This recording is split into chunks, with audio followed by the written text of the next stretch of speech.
back over you. All right, well, Todd and Destin are going to teach y'all about bait fishing tonight, so we'll turn the mic over to them and let them go.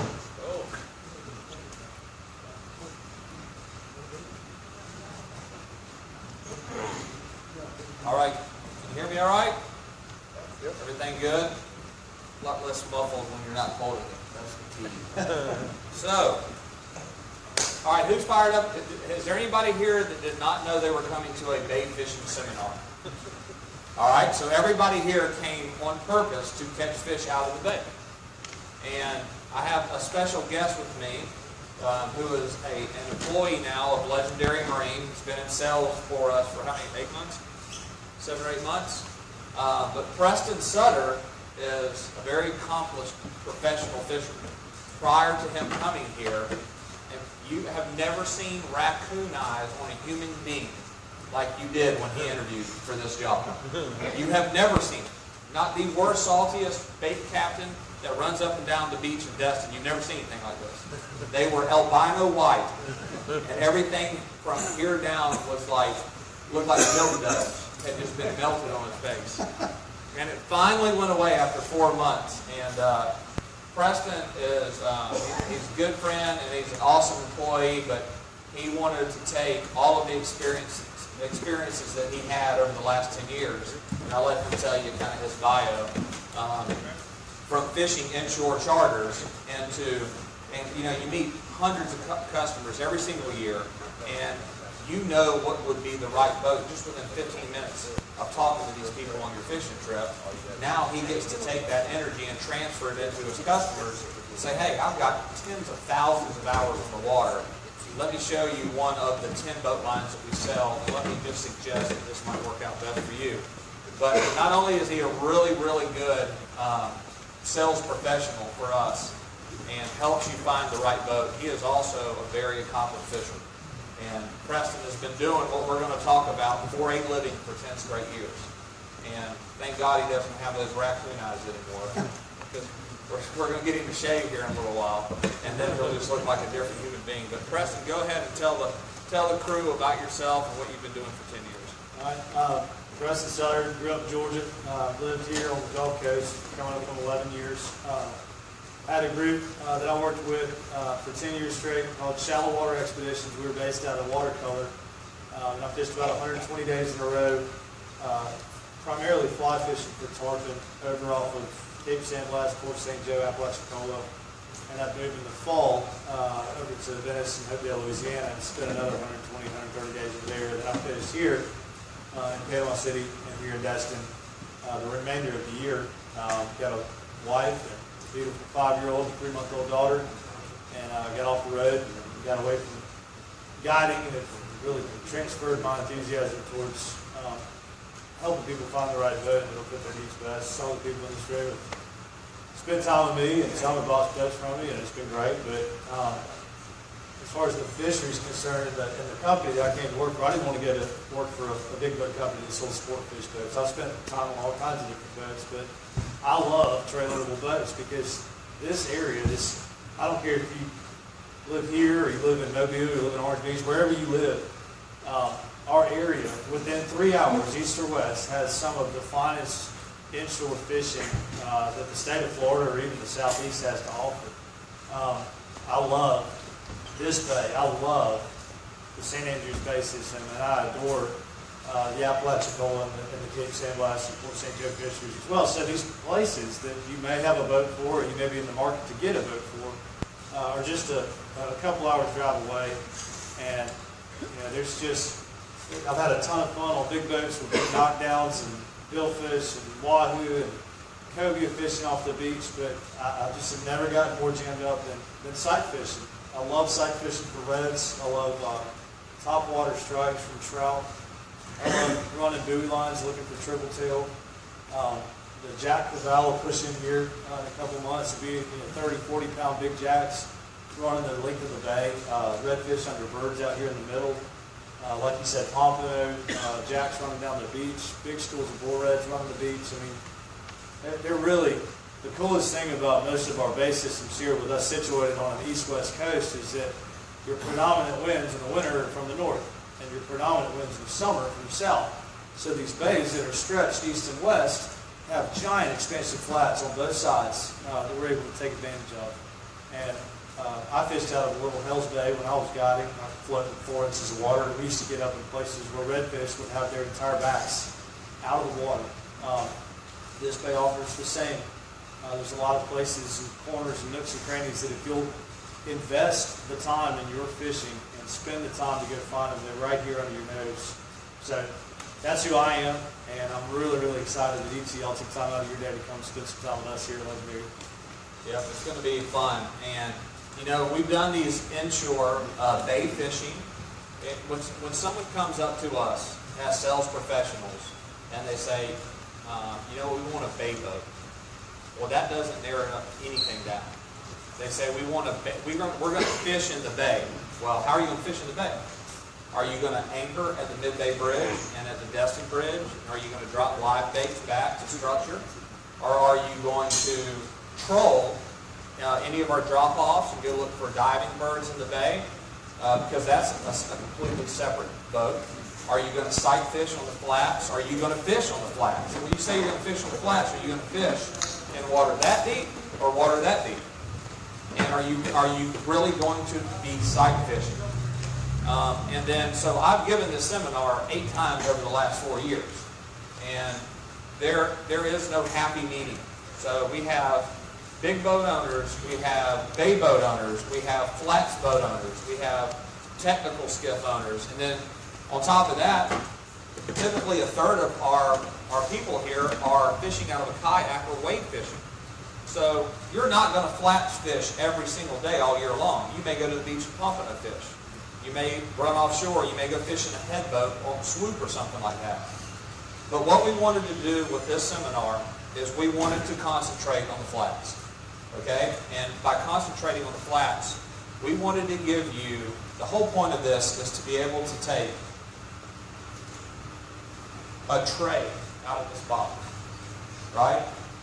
So you can buy this box at Half Hitch Tackle. Primary sponsor. You can take one of these boxes out of this bag, and you can put everything that we have on this table in one of these boxes, and you can fish year-round. So for the wade fishermen, for the kayak fishermen, you can take one of those boxes and stick it in the leg of your cargo shorts in your kayak, or you can put it on a fanny pack if you're wade fishing, or in a little book bag around your back. Everything that we have here is the most simple go-to product, and they're the colors that work in our bay, in the Choctawhatchee Bay, and we're going to go through the spring and summer. And when I say we're going to go through the spring and summer, we're going to go through the times when the water's a little bit lower.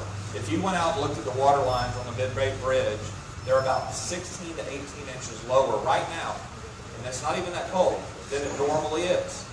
And you're going to look at the grass flats. If you were to stand behind Lulu's and look over the flats, it would look completely different than it would in 4 months because of the amount of grass that would grow on those flats. And then when that grass grows and the wind blows and the heat comes up and it kills some of that grass off, that grass floats in the bay. So we're going to start with the rod and reel, the exact line, the exact fluorocarbon leader. And we're going to go into the baits that you would use this month, next month, and the 2 or 3 months after that, when the grass starts to float around the bay. Okay? Does that sound good? And even if you have a big boat, and you came here to learn how to fish the Destin Bridge, you're going to forget about that, and you're going to go get a little fanny pack and buy one of these rods and reels. When the rod and reel that we pass around, we're going to show you 2 rods and 1 reel. And depending on your preference, and I'll tell you what mine personally is, and Preston will tell you what his is, you're going to be able to have 1 rod and reel that you're going to spend a little bit of money on, but it's going to last you more than a year or 2. It's going to last you for the next 10 years. You're going to put a spool of braid on it that may last a whole other 10 years. And you're going to look at some fluorocarbon leader that even in the winter when the fish are super spooky, they're still going to eat.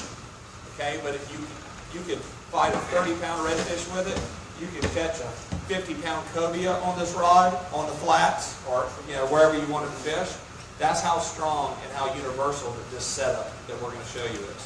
And every single one of these baits, I promise you, the colors and everything that I'll walk through today and picked all this stuff out. I know personally over the last 10 plus years I've lived here, these colors work. And these shapes and sizes and weights work. So that's what we're going to cover tonight. Is that cool? And even if you don't own a boat, you can take everything that we told you about, stick it in your pocket, and you can go fish. You can jump out behind Lulu's, and you can walk underneath the Midway Bridge and fish down towards Kelly Plantation, or go over to White Point, or if you're military, get out on the Eglin Flats, which are just phenomenal. You can go anywhere and you can use this stuff. Sound good? All right. Now, Preston's a fly fisherman, but not all of your customers fly fish, right?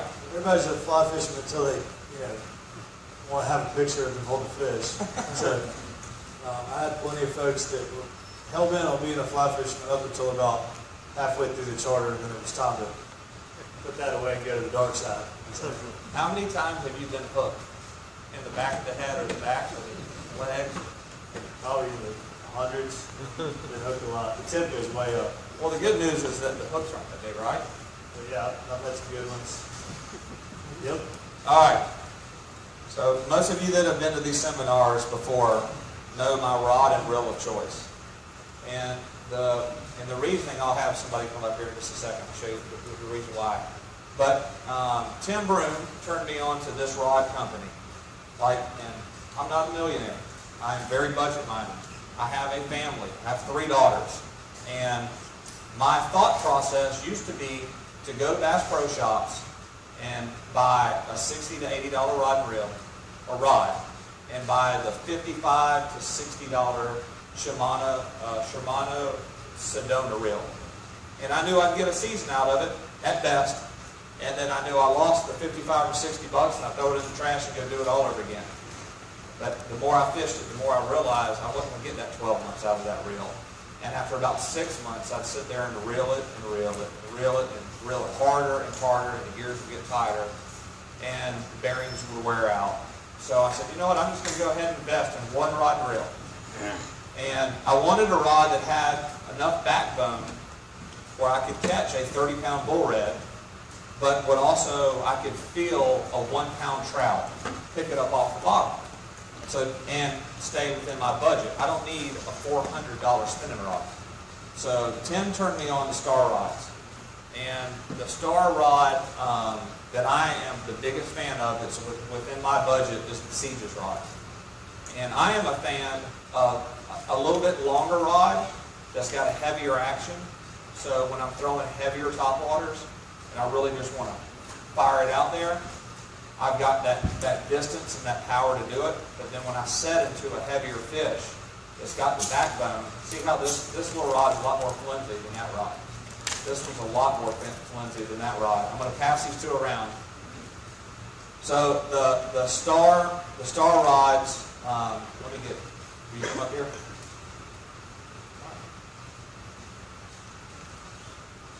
I want you to just hold that in your hand. And I'm going to put this, lighten that wrist up a little bit. All right, so I'm just going to put this on my throat, and you can hear the vibrations. You can hear me talking through the rod. Most rods are not that way, right? You have inexpensive ugly sticks and stuff like that. You can't feel that. So with braid and with that sensitivity, but you have this kind of backbone. When you're flounder fishing or you're catching that big bull red or you're bouncing it off the bottom on these sand pockets and you're reeling a spinner bait across a grass bed and you feel him hit it, you know for a fact that a fish hits it. How many times does a redfish come up and pick a bait up off the bottom and you're fishing with heavy old Andy monofilament and an inexpensive rod? You don't even know that he picked the bait up. That's the whole purpose of having this. And this rod will last forever. And then a friend of mine, you guys know him, Blair Wiggins. I was a monofilament fisherman. I would not look at braid. I thought all that was some new age crap until he put a rod and reel in my hand and made me fish with one during his show. And I said I would never go back to mono again. And this braid and these rods, here's the cool thing about the partnership. They use something called K-guides. You see these guides? Where my thumb's at? The traditional guide is flat, like this, okay? And the reason you throw, has anybody ever thrown a wind knot with braid? That's awesome, isn't it? What's more fun than a wind knot? I'd rather take a bath with Preston than I would, not really, throw a wind knot. So these K guides, I don't care if you're throwing the lightest little jig into the wind, in a 15-knot wind, that you can barely get from here to that pontoon boat. You can't throw a wind knot with it. Wind knots are created because traditional rods have these flat eyes, and they catch the line and slow it down to where it goes through the rod slower than it's released through the reel. And that's what causes that wind knot. And these K guides that you get on the Segis or the new plasma rod are phenomenal. You can take Tim Broom. Yes, sir. What are these guides made out of? That was called silicon carbide you're talking about on the plasma rod? Any of them? The Segis has alkanite, and the plasma has silicon carbide. That silicon carbide guide, you can take a file and file the inside of the guide. You'll wear the file out before you hurt the guide. I mean, you can literally take and just run it back and forth. You take a butter knife, just run it as hard as you can through there, and it won't damage that, right? And the problem, not only with wind knots, if you use a traditional rod that doesn't have these new guides on it, and you're throwing braid, what happens when you hook that big fish and it's got a plastic insert here? What happens when that braid, which is like a microscopic rope, running at 1,000 miles per hour, and runs across that? Now you've created that dent. All it's done is burnt through that. It's burnt through that one, burnt through that one, burnt through that one, all the way to the tip. And what does that do even if it doesn't break? It frays your braid. And then your braid is frayed, and then you throw more wind knots, and then you just want to go watch golf with somebody if you are hate fishing. This will make you not hate fishing. I promise you. Invest the money. You can look when you pass this around. You can look at the price tag of this rod and reel, and I want you to feel the difference. This is my preference. This is 7-foot medium action. This is 7.5-foot medium heavy action. And I like this a lot because I am budget-minded. I want one rod that I can catch bull reds in the middle of the winter with, and I can also catch 2-pound trout with on the flat. This one might be a little bit flimsy for that, and if you start throwing heavier topwater baits like we'll talk about later, this is going to be a better rod for it, okay? Now down to the reel. This is the Stratic 3000. If I'm not mistaken, this reel is just under 7 ounces. This rod is right at 4 ounces. We have less than 11 ounces in our hand without the line on it.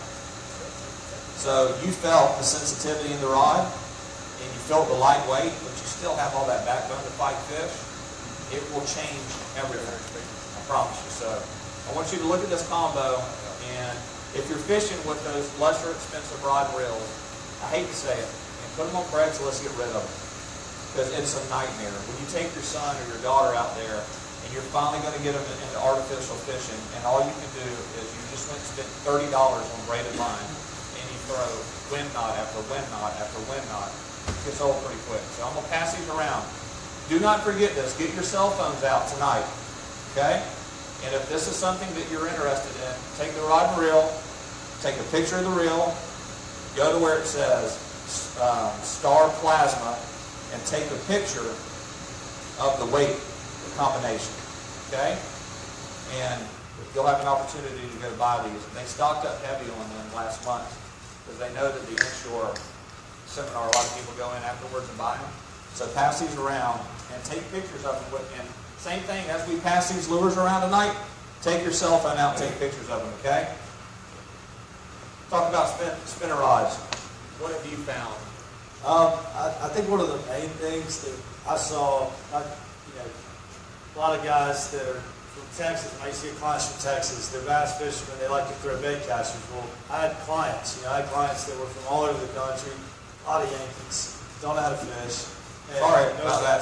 Any of you are still here? No, but they Snowbirds, any of that? They would, You had to have something that was, you know, put up to 300 days of being on the water, and 300 days of being in the gunnel of a boat. You know, I mean, I love Star Rods. I liked Shimano. Terramark was a great brand. I liked a rod that would have a real light tip, you know, with a lot of. You're more on that medium action. Absolutely. For one, you know, it was like a union break. Somebody was hooked into a bull red, you know, and I knew that wasn't going to come in for 25, 30 minutes. Two, I loved that, you know, you really felt that action. I mean, a lot of people you'll see out there with these, especially the surface stuff, you'll see these big giant rods and they catch a popping and this big. It's like, you know, they just reel it on in. It's not, they're not intimate to their fish and they're not feeling it. One thing that I can tell all of you with a spinning rod, which is primarily what you'll be using in the saltwater environment down here, is that casting and what we call feathering and closing the bail is probably the most important thing I can tell you. Because I used to have clients all the time. One of the things that I saw that caused me knots was that, you know, I get a 10-year-old kid that could just huck it, you know, baseball playing kid, you know, he'll boing, you know, and right as that bait was fixing to hit, he'd take that handle and jam it. You know, what that does is it lays a half inch around the spool. So then fish hits it, or we reel it in, and it bunches up on top of itself, and then you see the kid throw it, and it comes out looking like a bird nest going through the front of the rod. It's horrible.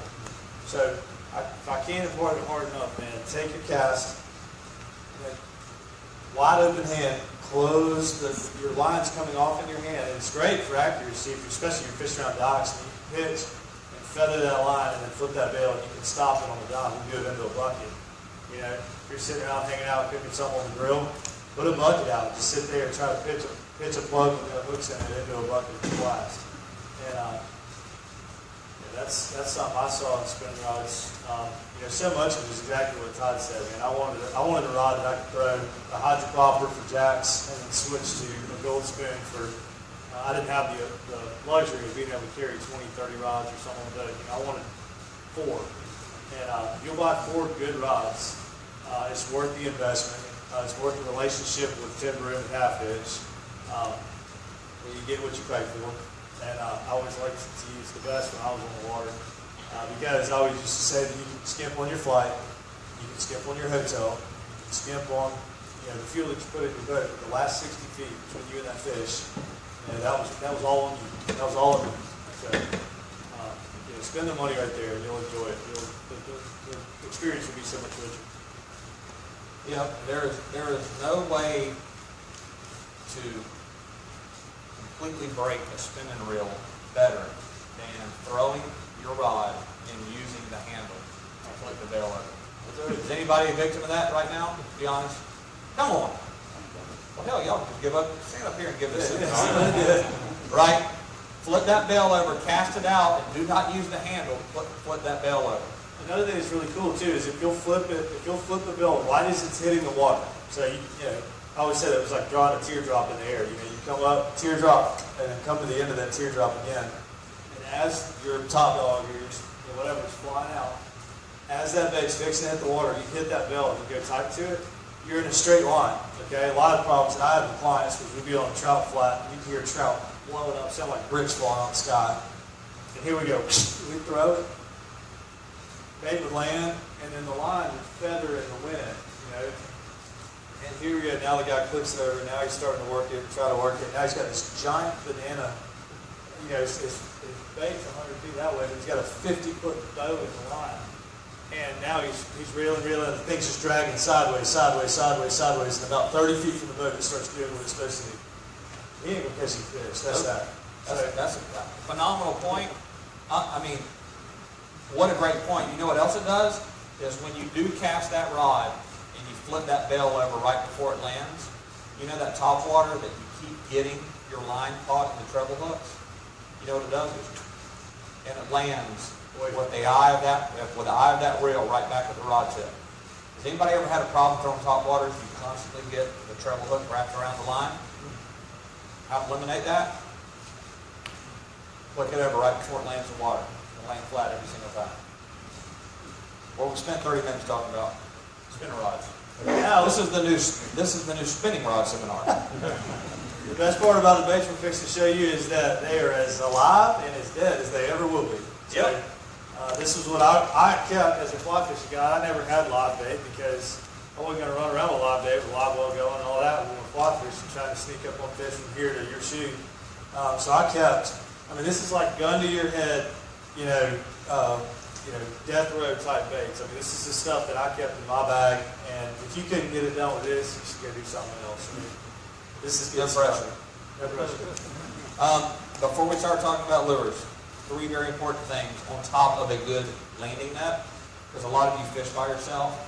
And I'll tell you what's real fun is when you are wade fishing by yourself and you do hook that big fish and you're doing, and it's got treble hooks hanging out of its mouth. You're doing everything just to keep those treble hooks out of your calf muscles. And then you finally have that fish beside you and then you're like, oh my God, I'm freaking out. Like, and you finally have, you're like, oh God, you get it right here. If you just had a landing net hung to your back belt loop, it would make a big difference. Preferably one that is not just like made out of polyester, one where the hooks won't hang into it. I have one in my office, I'll bring that in a minute. These are very, very important. These are sold at half-inch tackle. Tim, Broom, Yes. how much are these? I have this. $1.99. I'll take 2. How much? $30. Yeah, I bought a set of these 4 years ago, same color and everything. I'm a Gator fan, so hence the blue. I bought the same pair. I'm not a fan of this action right here. Like, this gets in the way for me. A lot of people have that hooked up. Preston likes it. I hate it. The first thing I do is cut that off and I just stick it in my pocket. How long, you know it sits in my other pocket? Because this really sucks after a while. Trying to really get down on the knots where you're tying your braid and your monofilament or your fluorocarbon together, trying to get really tight, and that wears out pretty quick. I have a pair of fingernail clippers in this pocket, and I have this in this pocket. And I can just pick this out. No matter, dude, when I'm freaking out and there's a fish beside the boat, and I've got my rod in like this hand, and I'm trying to grab line with this hand, and I'm wearing a Columbia shirt that's got buttons in it, and craps everywhere. I've got something pulling my ear down. The last thing I want is this connected to my body. If you lose it, compare it, it's $30. So just keep it in your pocket. Wear it if you want to look cool, but I just pull it off, keep it in my pocket, and use that nonstop. More important than the rod and reel is the line that you're going to use. Take this box and take this leader and take pictures of this tonight. Do not buy regular Power Pro for the kind of fishing that we're using. If you have Power Pro on your rod and reel, take it off right now.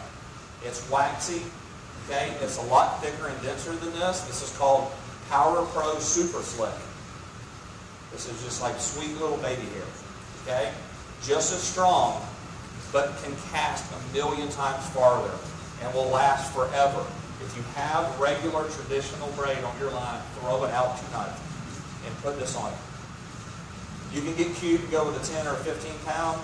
Go with a 20 pound. It's a universal size and weight. This has got the diameter of less than 6 pound monofilament. It's phenomenal. You can feel it. And this is your go-to leader. This is Yo-Zuri Disappearing Pink. This is a 15 pound fluorocarbon leader. Okay? You're going to buy this line and this leader. And the reason I go with 15 instead of 20, my brother will argue, but in the wintertime when the fish are super spooky, I mean, they won't eat 20 pound fluorocarbon leader.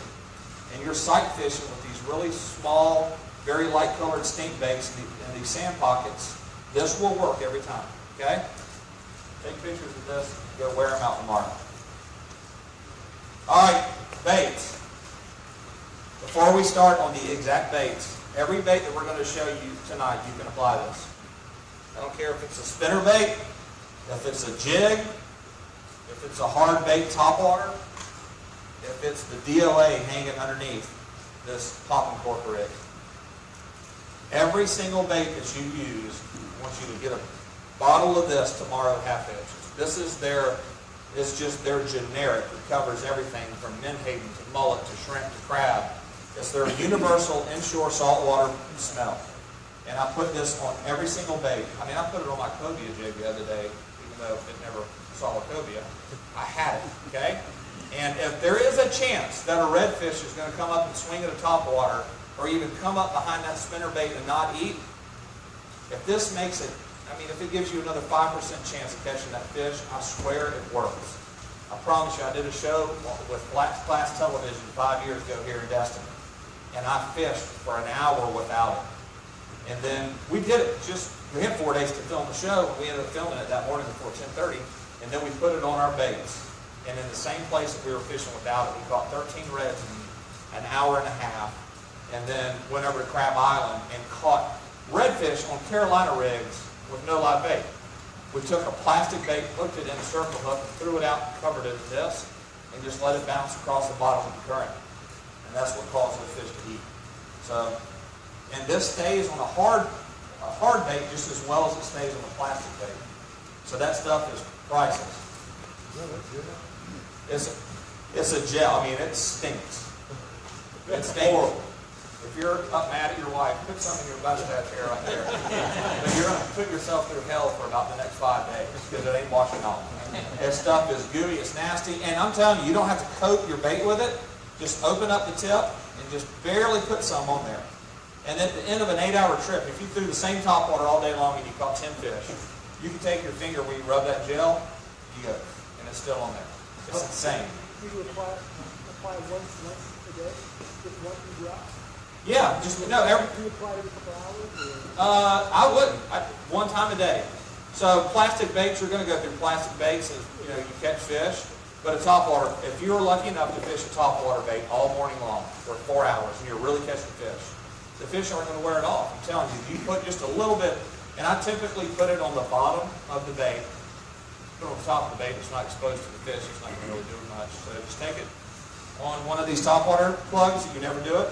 Just stick it right there underneath the bottom, typically in a place where you're not going to touch the lure a lot. It won't get on your hands. And when you get stuff in your hands, it will go to your reel, to your handle, or it'll go to your rod. So you want to immediately take on your shorts or something like that, just wipe it off.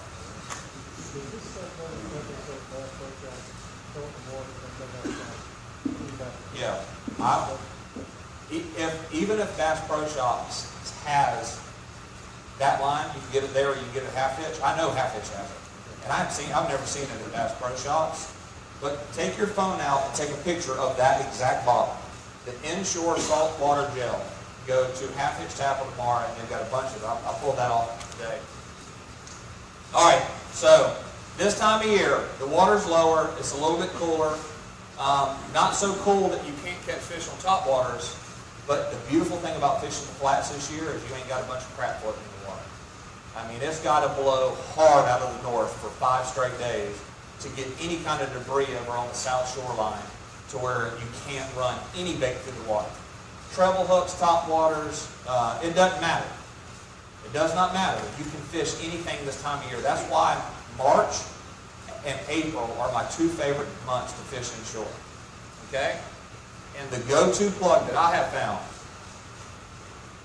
this time of year for redfish, now you might catch an occasional trout, is a spinnerbait. And I'll give you a prime example.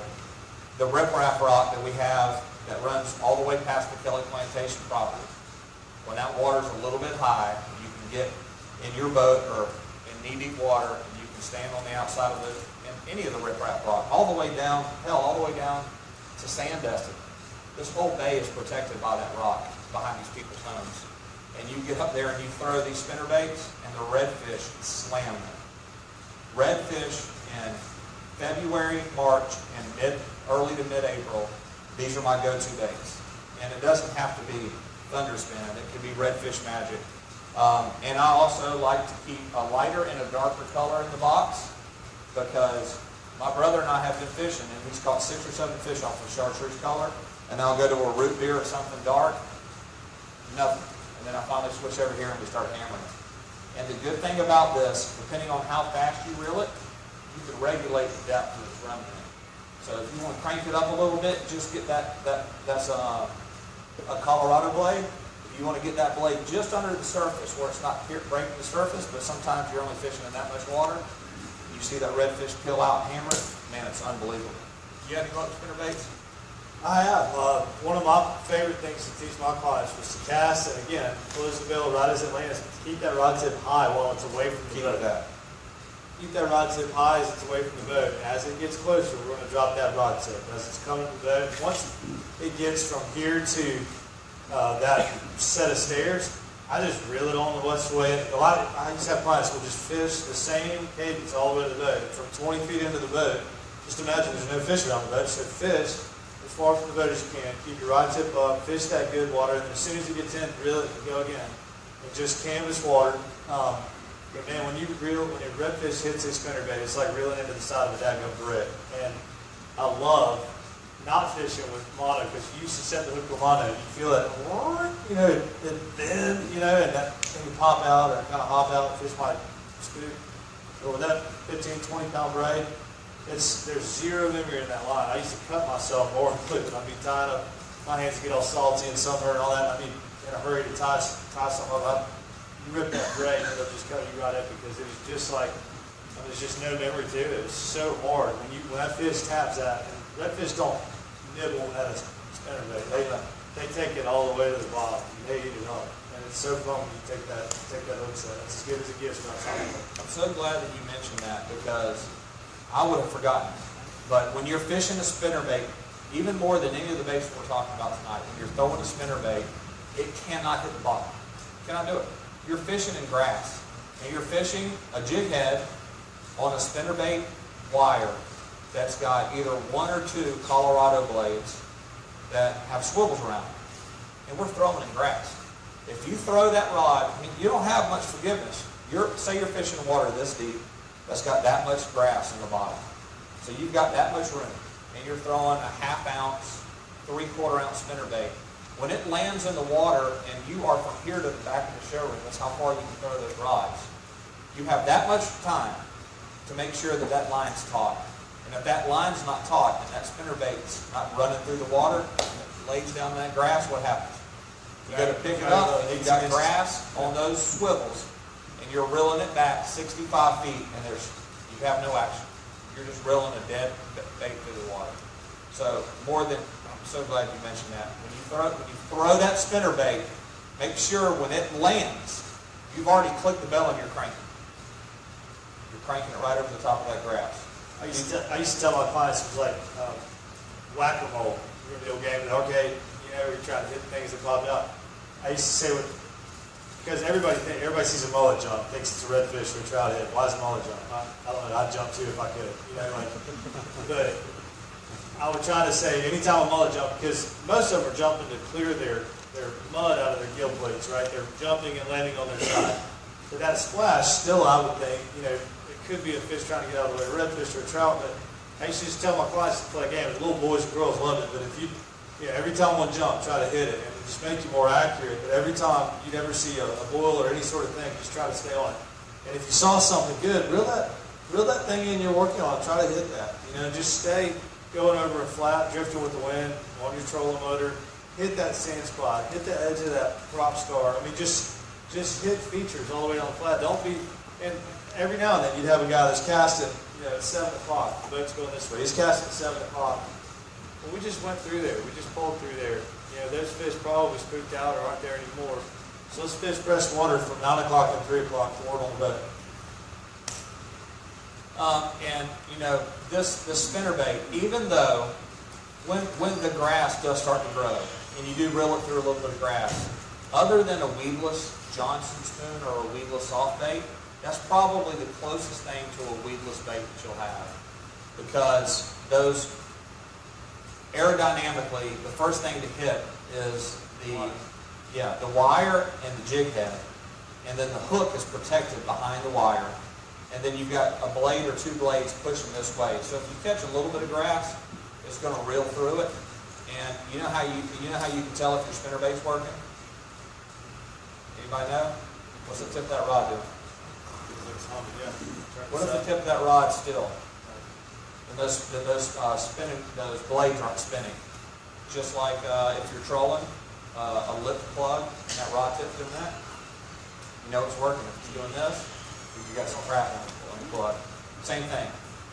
So, while there's still not a lot of grass floating in the bay, the number one bait, if you had to have one bait, it would be, in my opinion, if you had to have one bait in the bay, it would be the DOA cow bait. It's called a CAL. catches all Sunday. And it's a 3-inch swim bait. Got one here that's like a nice pearl color with a chartreuse tail for lighter water conditions. I've got a natural color,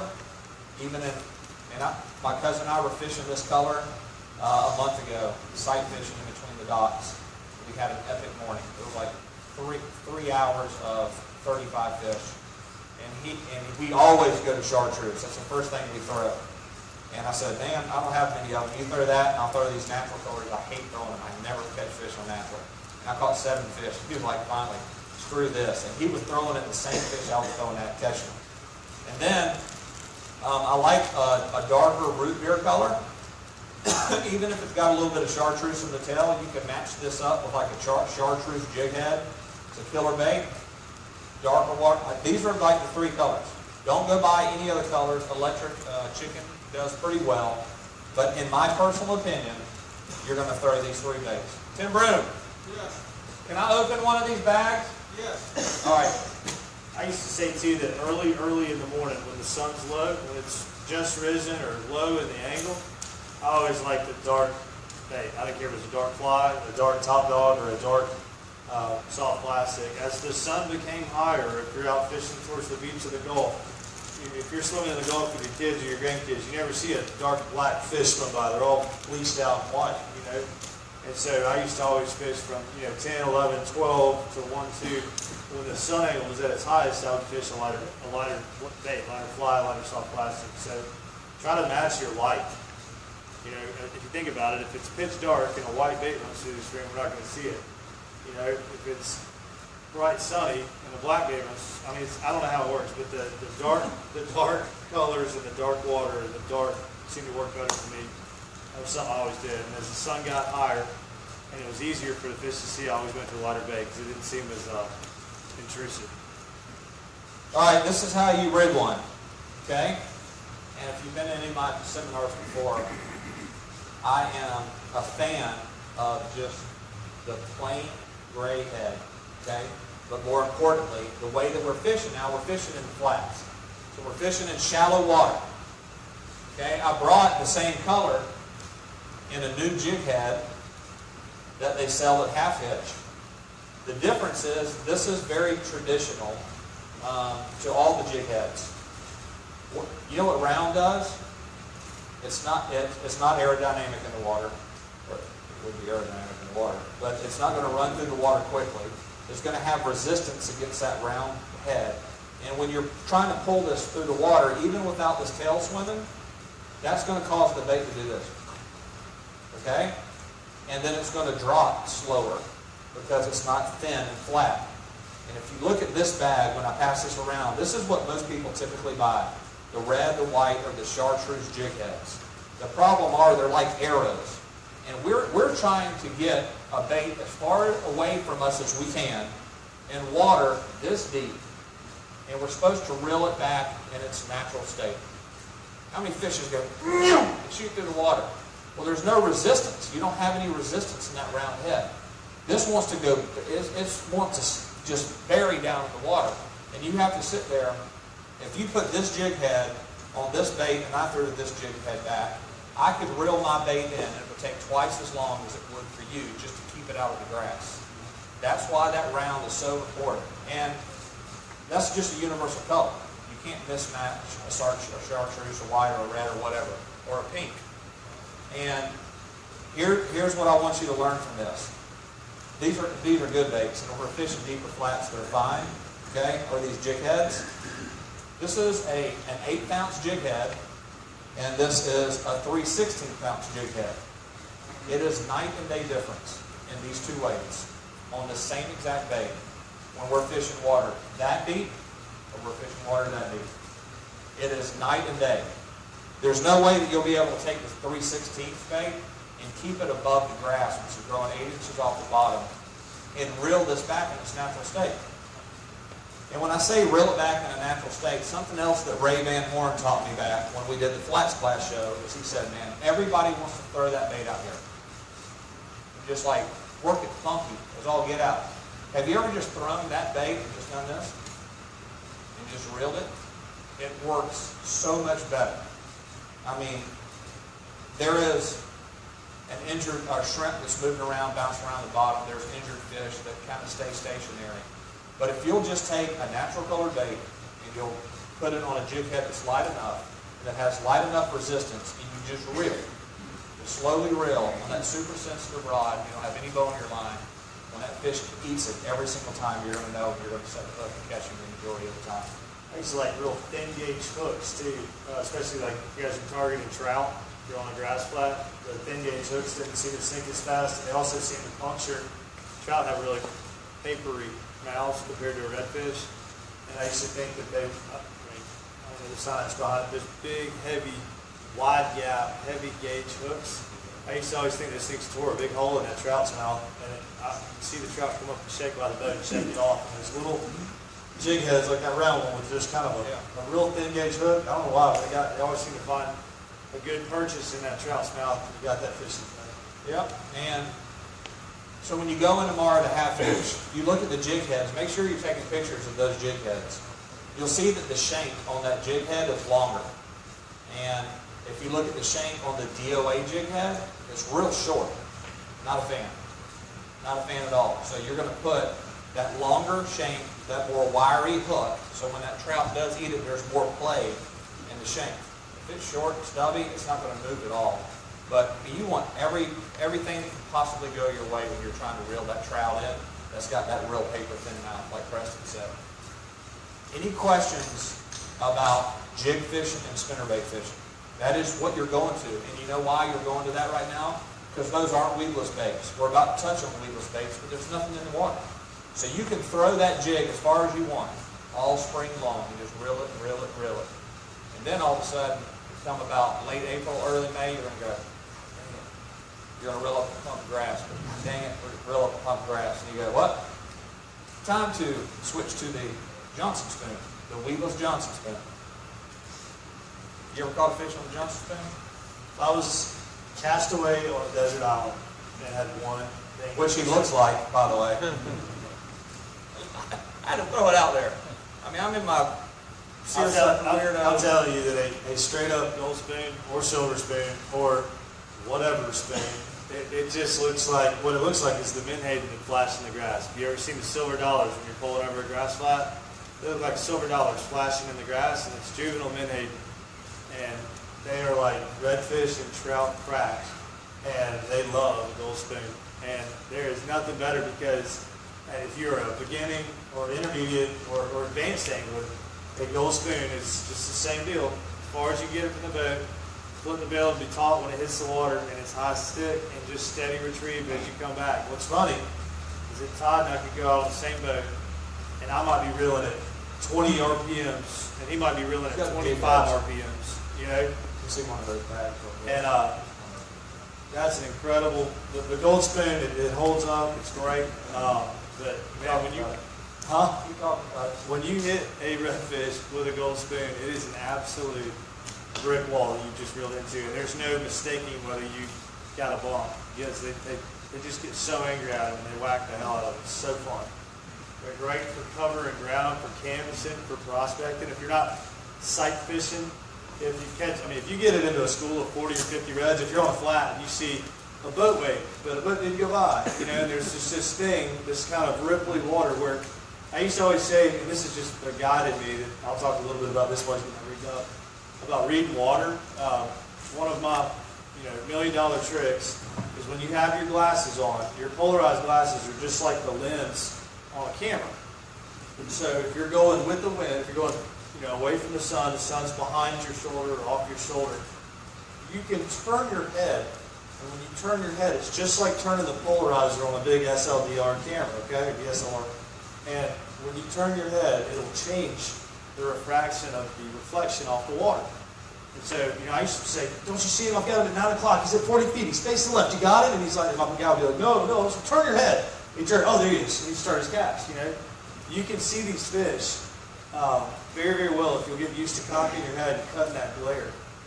One thing that I like to talk about when I'm talking about reading waters, and let's say we're all facing the bay right here. We've got a southeast wind. So the wind is moving from right to left. It looks like wood grain. It's like a trance. When you stare at it for long enough, it looks just like a hardwood floor. And a knot in that floor, this is what I want you to throw at, okay? If you see in that shimmer, in that wind, that light little chop that's going across water, if you see a flare, you see a bump, I want you to cast there because that's where a fish moved. That's where his tail got up near the surface. That's where he chased a bait. That's where a mullet might have spun around in his place. But if you look at the water like wood grain and try to cast at the knots, that's where you catch my fish. All right. The single hook is struggle with struggle. On the spoon, that's a Single hook. Big deal. With the This is wing a guard. Massive importance right here. All right. So, now remember, we're fishing in water that is how deep? Anywhere from this deep, maybe rib deep, down to knee-deep water. Typically, you're not going to be in less than knee-deep water. Around here, you just won't see that much. Okay? Two baits, both by the same brand. Unfortunately, you can use silver or gold. They just only have silver and quarter ounce. There's two weights I want you to buy. This is a Johnson spoon. They're all called silver minnow, but preferably gold. Silver works great. The good thing about them is that you can color them. So when you're fishing like a tannic water, like a darker water, you color it with a black magic marker, and it is held for redfish. You would never think that a spoon that's supposed to look like flashing bait, you color it black or color it copper, it kills fish in that darker water. Okay, but there's two baits. If you buy a half-ounce Johnson spoon and you're fishing in water this deep, it's not going to be good. You're working that bait too fast. There's too much weight in the lure. I want you to invest in 3 of these quarter-ounce Johnson spoons. And you hold this in your hand and you're like, oh God, that damn ugly stick we've been fishing for 10, there's no way I could hit the backside of the boat with this. It's too light, right? With that rod and reel, I can throw it in the cockpit of that pursuit back there. I could throw it way out to the parking lot from here with this quarter-ounce Johnson spoon. But this quarter-ounce Johnson spoon in water this deep is going to be able to work naturally at a nice, cool, slow speed in water that deep or less. If you throw this half-ounce, it is not going to work, and I promise you, our tackle box is full of about 5 of these and about 10 of these.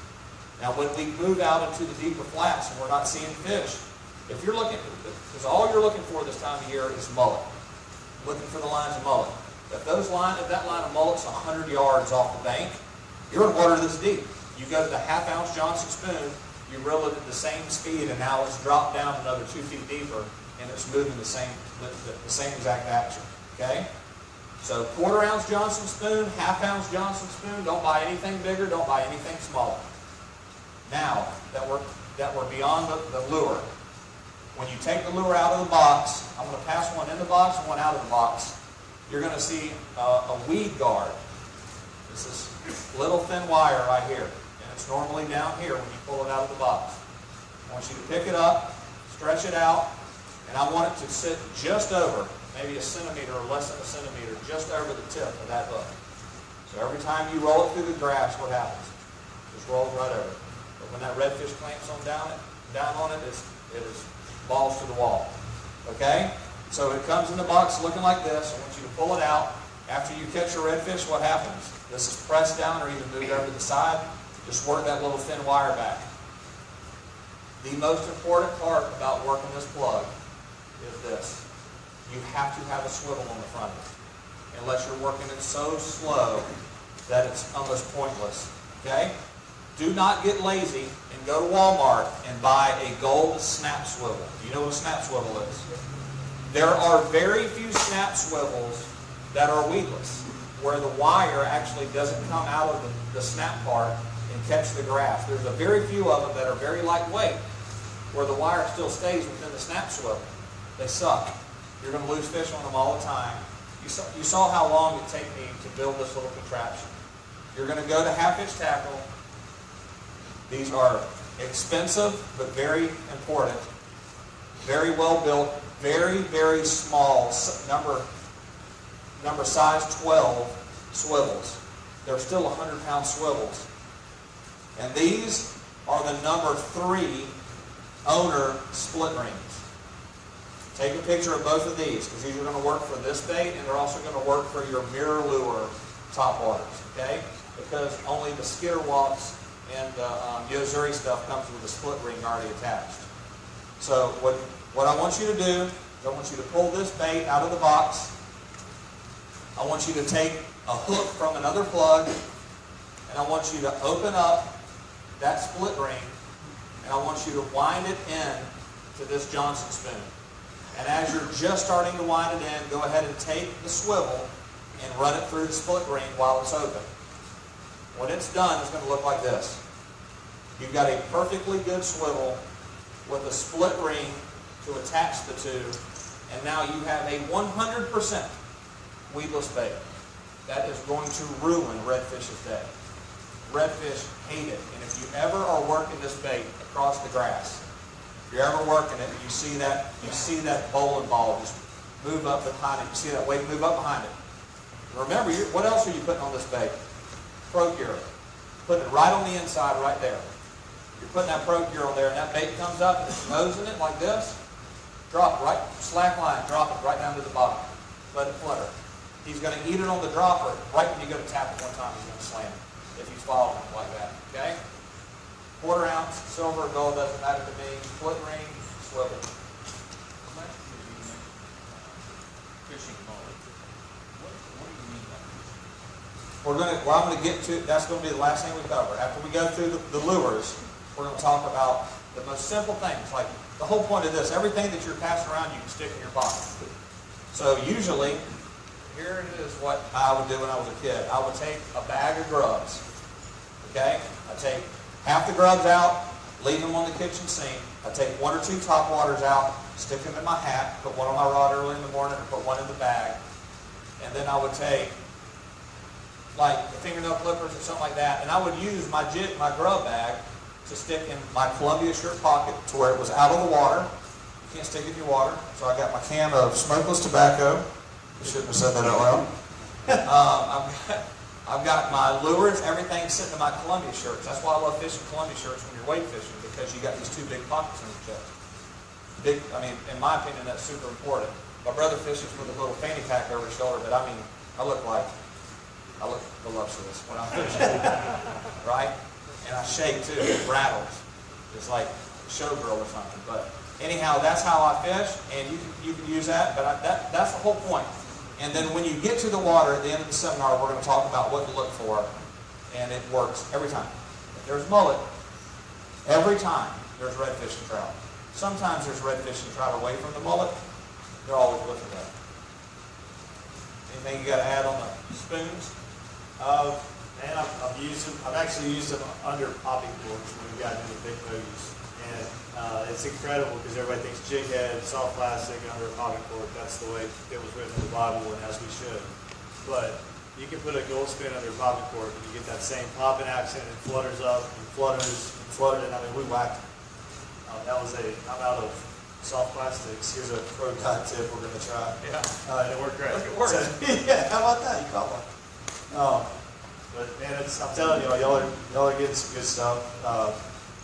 Can we talk about my favorite thing, top water? Yeah, I've got to pee anyways. Go ahead. All right.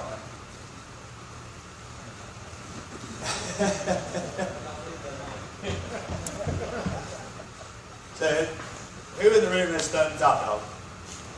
Everybody? Somebody? Okay. When we talk about top dogs, we're talking about Mirror Lure makes it rank on top dog, and they've got sheep dogs and sheep pups and all these different ones, and they're all, you know, some people swear up and down about this one or that one, but this bait in our bay system is to me, when it's slick, you can get away with it on a little bit of wind, but not a lot of wind. But when it's foggy, like the other morning we had, where it was like a mirror across the lake, across the pond. I mean, there's nothing in my mind that's better than going and just drifting down the flat, because you can fire these things a country mile and get that thing and flip in that bill and come and tight to it right as it lands. And then what we call walking the dog. Everybody know about walking the dog? So you're going to reel and twitch your rod. I always used to tell my clients that we're going to try to put a little bit of slack, like 1 banana worth of slack in the line right here, we're going to have a rod tip real close to the water. And we're going to, so when you pull it, you're tied to your bait, right? Well, if you come off of that, you're going to make a little bit of slack. And we would tap, tap, tap, tap. If you think about your reel hand, I used to say 12, 9, 6, 3, 12, 9, 6, 3. So as you tap, 12, 9, 6, 3, 12, 9, 6, 3. If you just do this and tap the rod tip as you're making that reel and you're stopping at those four corners of the pot, you're going to have that bait will tap as you cause a little bit of slack, which is going to make it, as that bait swims, it's going to turn and it's going to form slack and it's going to turn broadside to you. And as you tap again, it's going to turn back and go broadside to you again. And so what you're making is you're making what we call a zipper on the water. You know, you're making, it's not jerking, you're not popping it like a popper. You're just making it slide in the water. It looks like a daggone snake coming at you when you're doing it right. And you can stop it and start again. You know, I mean, if something takes a slap at it, you can stop it and then tick, tick, and then start it up again. And that trout will come after it. There is no, I don't know if there's anything on the flats that's like watching a big redfish make a V-wake at your bait, but you have to keep doing it. You have to, you know, if he wants to, you know, he's a killer. It's like turning to the cops and saying, cuff me. You know what I mean? That you got to keep walking away from that fish when someone eat it. But a trout or a redfish, when they get that action, and think about it, especially at low light, early morning or late evening, they can't see in front of them in that Tannic Bay water. Okay, so they're looking up. They got that silhouette of that rising moonlight coming out. You know, and I'm talking about Katie Barber's door when they hit that thing. And you have to. This is the biggest part about fishing topwater. You have to say, "God save the Queen," or "Heaven ain't a lot like Big Sea," or whatever you want to say. But you have to give yourself a split second. I used to always tell my clients to close their eyes and set the hook. Because so many times you see somebody, that fish come and knock it flat out of the water. A lot of trout will actually try to hit a bait and stun it, you know, roll it, and then come back and eat it. And so what will happen is a lot of folks will snatch it out of the way. And I want you to just, as soon as you see that thing boil around your bait, I want you to close your eyes and set the hook. And it's on. Good luck with that. Good luck with that. That's what I told them to do. Yeah, I'm going to see y'all do that. Yeah. Because I don't know how to do it. I still pull the fish out of the top water out of the fish's mouth every single time that I'm lucky enough to have fish all over my bait. Yep. So, something that's very important, Preston talked about the top water, okay? When you see that little spoon that I set around, what's the whole reason behind having a swivel on the front of the spoon? What does the spoon do in the water? It spins. What happens if this happens at the end of your line? Then you might actually throw the first wind knot through one of those star rods. Looks like my grandmother's telephone cord. Yeah. So, the whole point of having the split ring is to be able to attach the swivel. The swivel will sit there and let that bait work and twist, and it'll never twist your line.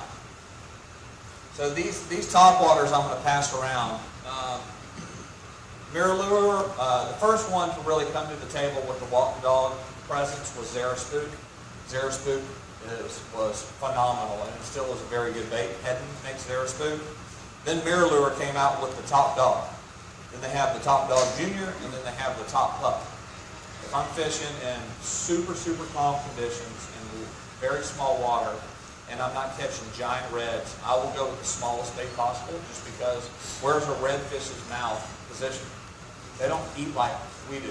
Go to eat a sandwich like, right? Their mouth is built to feed off of the bottom. So when they have to come up and eat a topwater plug, I mean, they're really having to come up and work at it. So I like the smaller bait typically. The bait size that I like universally is the Skitter Walk and the Top Dog Junior. It is the same exact size bait. Not the Top Dog, not the Top Dog, not the Top Pup, but the Top Dog Junior or the Skitter Walk. I will have to tell you that as I've gotten older, I've found that I catch a lot more fish in this bait. I love this bait. These hooks are a little bit better than these hooks. And the only problem with the Skitter Walk, okay, is you have one or two heavy BBs, and when you're fishing in choppy water, you want about five little BBs, about that big. So when I'm fishing in it's calm, I'm throwing the Top Dog or Top Dog Junior. And everything that they have that is louder, imagine this, louder and more annoying is called a she-dog. Sorry. Had to throw that out there. Right? But I'm telling you right now, you can be on these flats and the wind kick up behind your back a little bit, and the top water bite's still on. You can throw this and not catch anything, go to something with a little bit more noise, just a little bit of ripple on the water, maybe even enough to where it doesn't look like your bait's working, throw this. But here's what I want you to do. When you pull this bait or the skitter walk out of the box, okay, especially when you're just learning how to fish these, and you haven't learned how to comfortably tie a loop knot, take that split ring and stick it on the eye of this. Now that bait that's kind of tight because your knot's tied so tight to it, it's working like this, it's going to have all that play. It's going to work exactly like it's supposed to, so you can slow it down. Please, God, I promise you, go to the store and buy those split rings you're going to use for your Johnson spins anyways. They're also great for what else? Suspending baits. Suspending baits that you're working through the water. If you tie a tight knot on them, they're going to kind of look all tight and unnatural. Put split rings on the end of your baits and it will change it. First thing I'll pass around is the difference between the Top Dog Junior and the She-Dog. Same size, different sound. Well, everybody can argue this. The reason I brought these three baits, these were my family's, the Royal family's three favorite colors. The one color that we kill fish on more than any top water in this entire bay is that color. Everybody can see that? Chartreuse skitter walk. Or the normal mullet color with a black back, it's got a white bottom. Or they have a mullet color that has trout spots in it. And this is more of a freshwater trout. Any of these three colors are deadly. And we can fish these and we'll go to a blue back, or we'll go to like an orange belly with a black back, or redhead with white, which is a kick-ass plug over in the east coast of Florida. Love red and white. Hate it here. These three colors. So if I were going to invest the money tomorrow, I'd invested in these baits. Top Dogs are good. Always have a special place in my heart, but that's it. Now, that is for more of an experienced fisherman. For a less experienced fisherman that can't figure this out yet, there's two types of baits that I want you to go to that create chaos in the water and that are easier to work, because all you're doing is bringing that rod tip back. And you never want to work a top water with taut line, ever. You never want your line completely tight. You have to have some play, or otherwise you're dragging the bait through the water instead of getting it to chug or spin. Okay? These are two separate baits. This one I'm not a giant fan of. I only got it because I couldn't find the bait that I am a giant fan of. But this is a prop bait. Anybody know what a prop bait is? Bass fishermen, any bass fishermen in here? You ever heard of the devil's horse? Phenomenal trout bait. The yellow devil's horse with the white or with the black ribs painted on it. Killer trout bait. The problem is if the redfish eats it, it just rips those little freshwater hooks out of that wood plug. This bait has got two propellers on the front, where the head is and where the tail is. That is a trout killer. Okay, and if you're not comfortable doing this back and forth yet, working those other dog lures back, you don't want to just go and pull it through the water. You want a little bit of slack line, and when that bait or this bait creates a bubble, you know you're working it right. If you're working that bait or this bait and there's no bubble in the water, you're not working it right. And if you want to beat your head against the deck of your boat, use one of these baits for 2 hours and not work it right and never catch a fish. And have a guy beside you just murder. I took a gentleman out here, I'm not going to mention his name, Bill McKissick. I took him out fishing with me about a month ago. And we're fishing from the same boat, with the same rod and reel, the same line, the same lure. And I am literally up 20-0, standing beside the same guy. And I'm just tickled to death with it. Every once in a while, I just sit down and watch me catch fish. And it was all about the presentation. The same color, the same weight, the same everything. He said, give me your rod and reel. So I took his rod and reel just to show him it wasn't jinxed. And I threw it out there, first cast, hooked him up, handed him a 5-pound redfish. But I made him practice. and he was taking a chug bug, something with a concave nose, and he was pulling it through the water, and it wasn't doing anything. It wasn't giving it, let it sit, noise.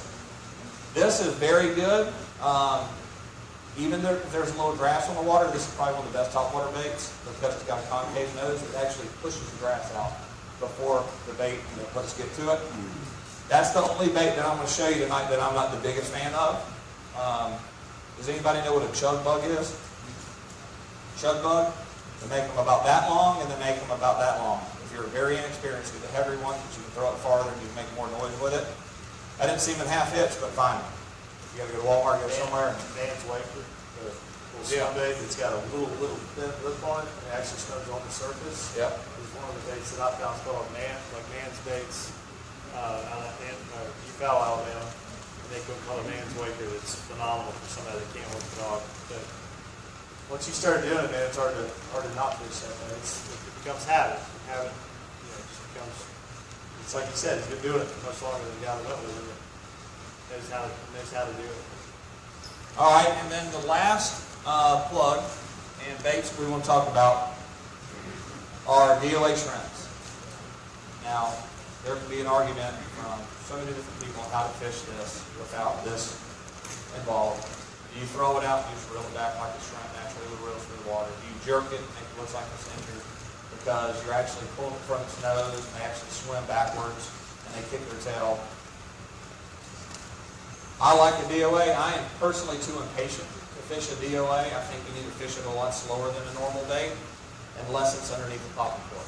So, now remember, we are kind of going through the season. So we're starting out with that spinner bait.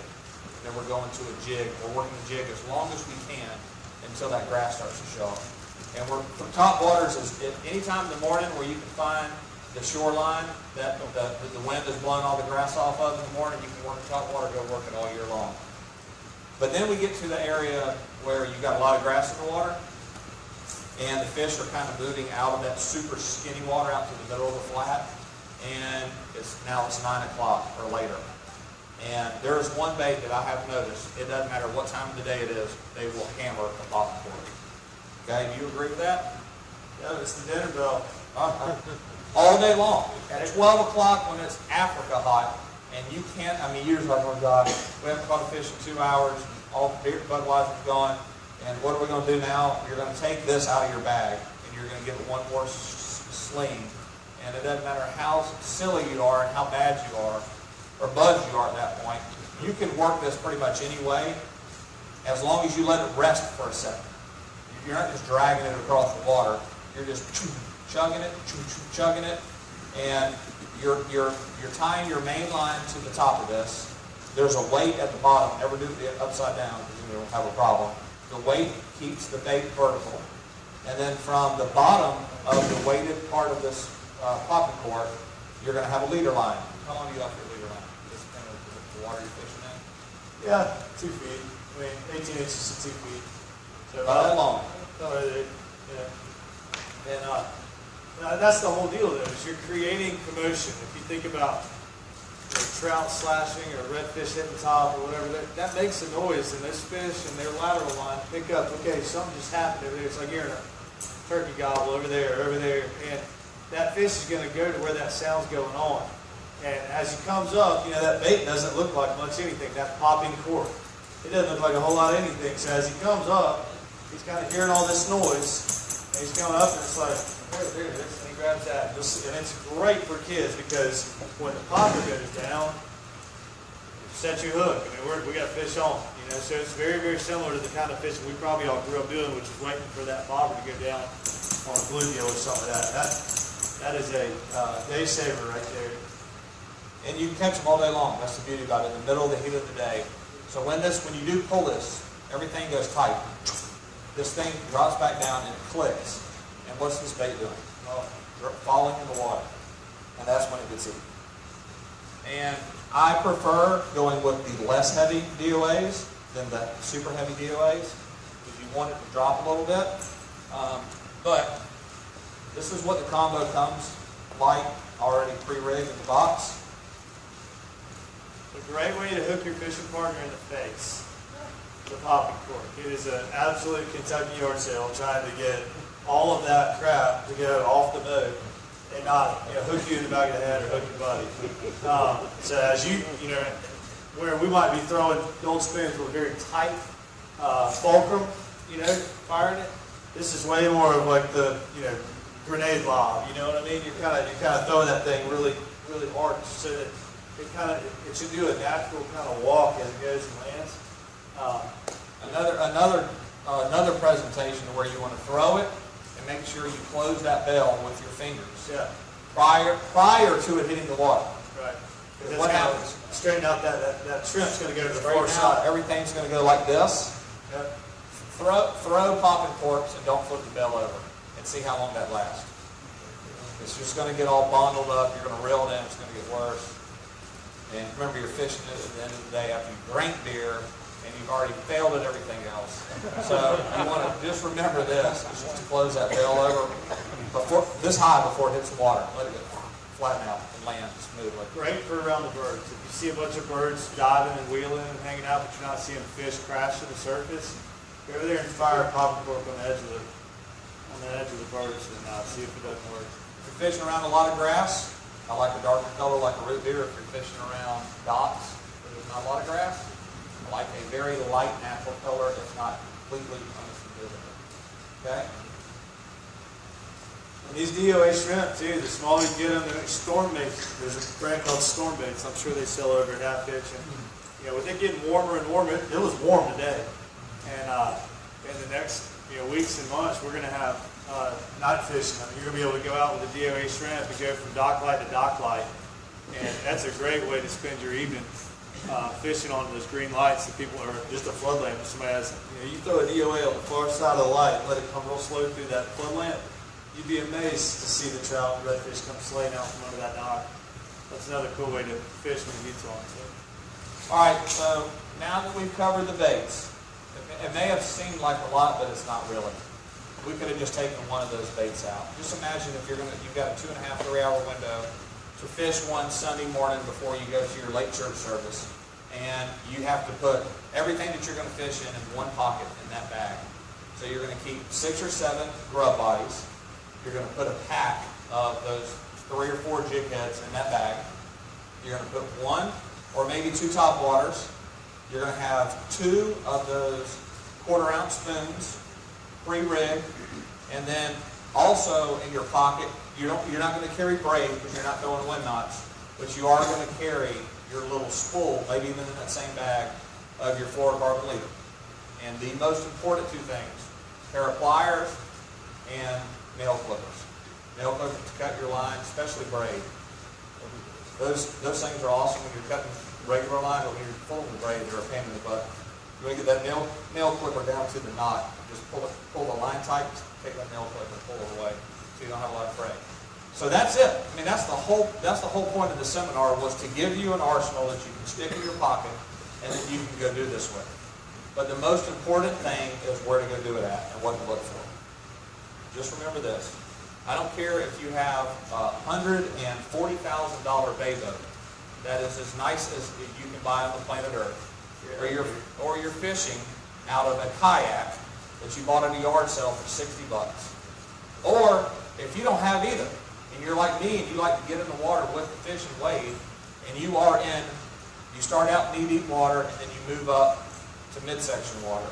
Typically that's about as deep as I'll go, unless they're striking fish, and then I'm holding my rod up here. We've done that in Jacksonville growing up a bunch. But you're typically fishing in waist deep or less water. Okay? This time of year, this is all you do. You go out there really early and you look for mullet. Does everybody know what a mullet looks like when you're jumping around here? Very easy to see. And the one thing that you'll find, especially in the mornings, before everything gets disrupted, the mullet are typically in a line. Sometimes they hug the rocks. Sometimes they run the edge of the docks. Usually they're closer to the shore in the morning, and then later in the day they move away from the docks. And then they kind of get broken up. Sometimes you'll see them in the middle of a flat, which is still only water this deep. Go to your neighbor's house where they have a dock, get out in the water, come to Legendary Park, walk down and get down in the rocks, go fish over here by the mouth of Regatta Bay. Go to wherever you want to go and wade fish or boat fish, but I want you to look for one thing. Mullet. Get on one side of the mullet. Don't walk through the center of them and break them up. Get on one side of the mullet and throw your bait across the mullet and bring it back to it. That's as simple as it gets. And what's cool about the spinner bait and the spinner bait, the jigs that we pass around, the grubs, and the spoons, it's just, when you're in the mullet real thick, they're just bouncing off the fish. And you go, I just got mulleted. I just got mulleted. Sometimes 10 times in the cast. And when they do hammer it, it is so much fun. But that's all you gotta look for. That's how simple it is. That's why we wanted to make this as simple as possible. And if you get away from them and you don't do that, you're probably not going to catch fish. What do you want to add about that? I've always thought that the best bite, is I love water movement, and the best time to go fishing is when you can go fishing. If it's Saturday morning and you've been working all week, go fishing Saturday morning. You'll never catch a fish sitting here talking about it. You got to go. You won't know if you don't go. But I love fishing points. I love fishing areas where a redfish is inherently lazy. It's going to hang right off of a point where that mullet line is going to run around. It's an ambush predator. He's going to hang right off of a piling on a dock, where bait moving by. He's going to jump out and get it. Prop scars, where we've seen in these grass flats where there's just a big strip where somebody's run through real shallow. You're going to, I like to cast up those prop scars and bisect them. Just keep your bait in the water. I swear I caught more fish when I was 17, 18 years old than I did it at the top of my guiding career because I started overthinking it. And if your bait's in the water and you're fishing it, it just seems to work out. Early morning, I love early morning. I love this time of year when the azaleas and the gardenias and the jasmines blooming and that sweet spring air is starting to come in, and that purple light right there when there's little bitty baits dancing on the surface. You see them all jump. You see a big redfish wave. That's the best time of the day, in my opinion, to see God's creation. It's the early morning or the late evening, and you'll have a good time. Anyway you do it. That's about all I've got to add to it. Any questions?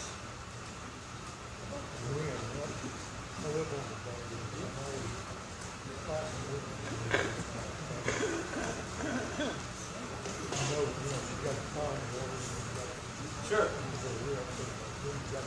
I love a gold spoon on a windy day. On a day where a top dog's not going to get a lot of action, where it is being windy and white capping, and that happens all the time. If you don't like the weather down here, wait 5 minutes, you know what I mean?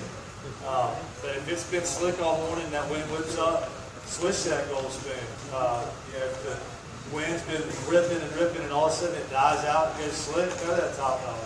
Just fish the conditions. And the beautiful thing about our bay, if you think about it, it's like a giant box. If you got a south wind like we have most of the spring and summer, fish the south edge. If you got a north wind in the winter, in the fall, fish the north edge. It's a hard east, go get in Hogtown, go get on 4 Mile Point. There's common sense to where to go on the wind, but if you get there and there's nothing going on, go somewhere else.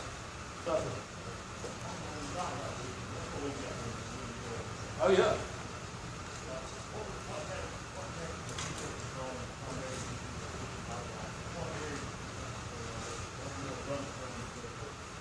But I used to do well. What do you call this on the other side of 4 Mile Point? That's driftwood, or You're talking about between Hogtown and 4 Mile.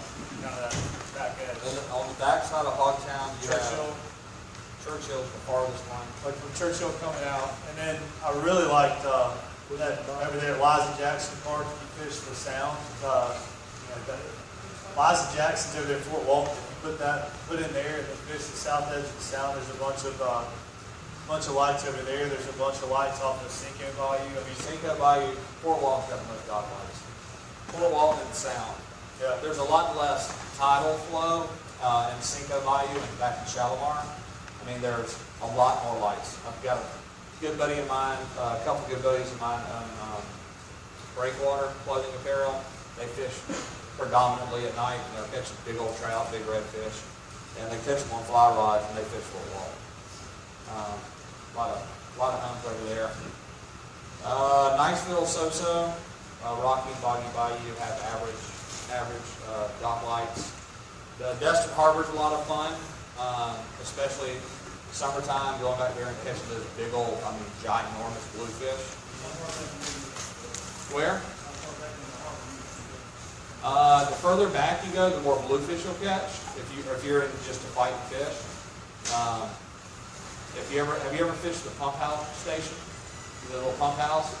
You know, in the back of the harbor, you go all the way to the back. There's a marina over to the right, and there's a big pump house. There's a giant, big tunnel that goes underneath the road. There's a big hole in the Gulf of Mexico, right off the beach.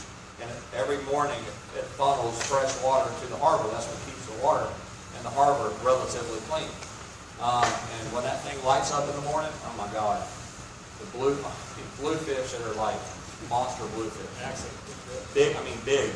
Anywhere from, you catch 3-pounders, but you're going to have a shot at a lot of 8 to 13-pound bluefish. You need wire with them, don't you? You need wire. You can get lucky and not catch them with wire. But And a lot of lures. I wish I could Plugs and gold spins usually. I wish I could show you guys a map. When I moved to Destin, I didn't have any money at all, and I had to go find these places where I could get into and go fish from land. I've got 20 of them off the top of my head.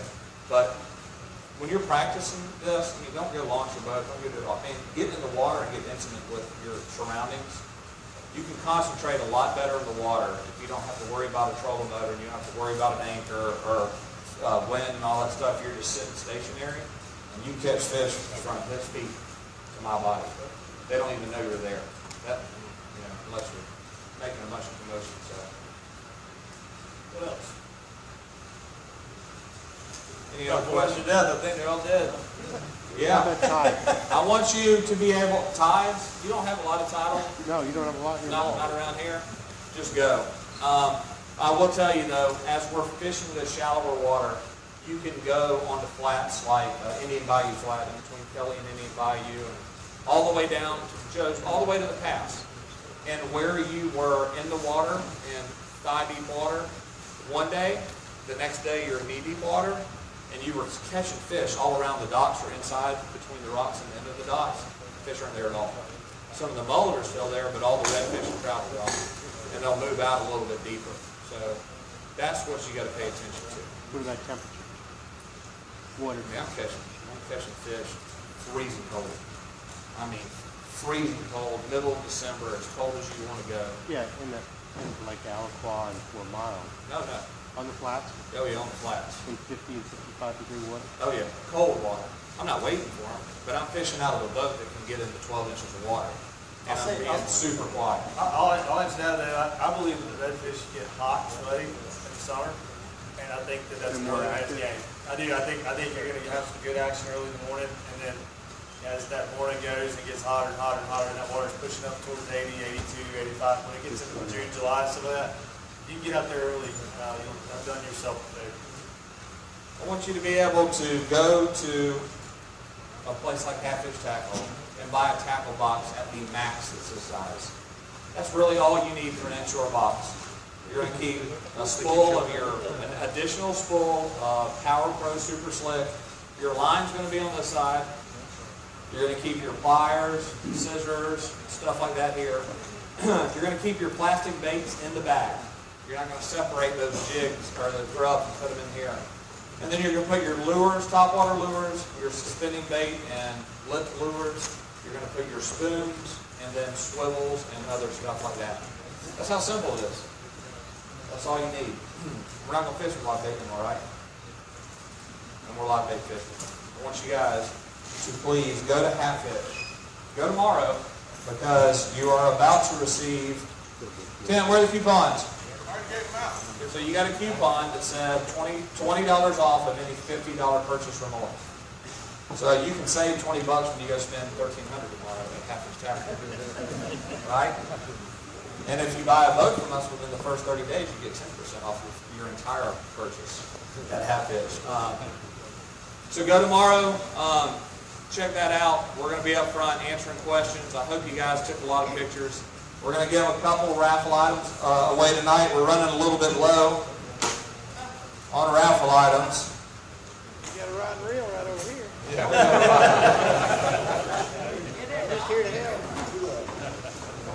Eddie Lindsay. Where's Eddie?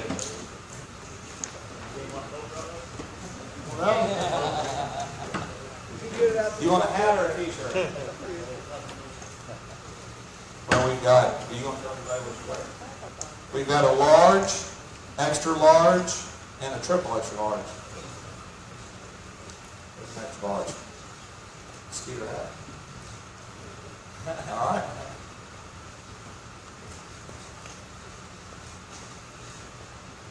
Tracy Duncan. All right, Tracy. We have a large shirt or a hat. Did you? All right. Oh, all right. Sweet. Paul Denard. Paul? Oh. I don't know what we're going to give you here. How about we just give Tim the triple XL just because? And then we're going to give you, that's a large. Okay. So I'll lose some weight. you will have to start with this pocket marks all day long. And then if you would, just go through the lures, pass them back up. We've got the, actually bring them up and stick them in this bag whenever you're done. And in my opinion, this will all get personal, but in my opinion, the most important thing you can do from this point forward is decide on one of these two rods and put that reel with it to strike. Be one of your best investments ever. Thank you guys for coming. Thank you very much.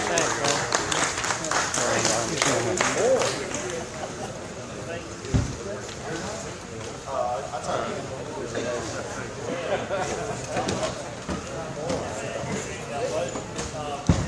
Somebody ruined this.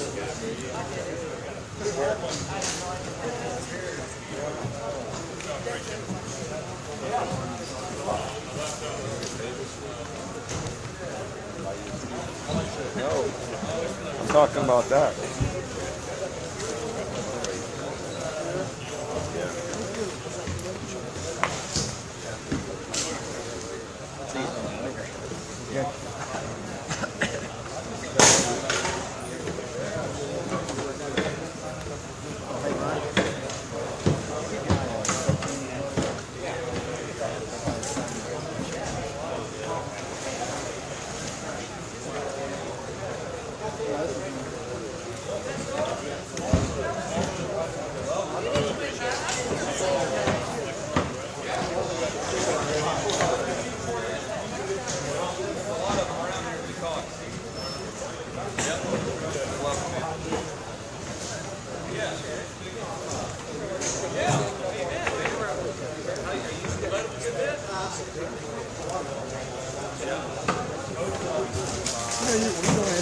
What's the best way to hook up the pin to your nose?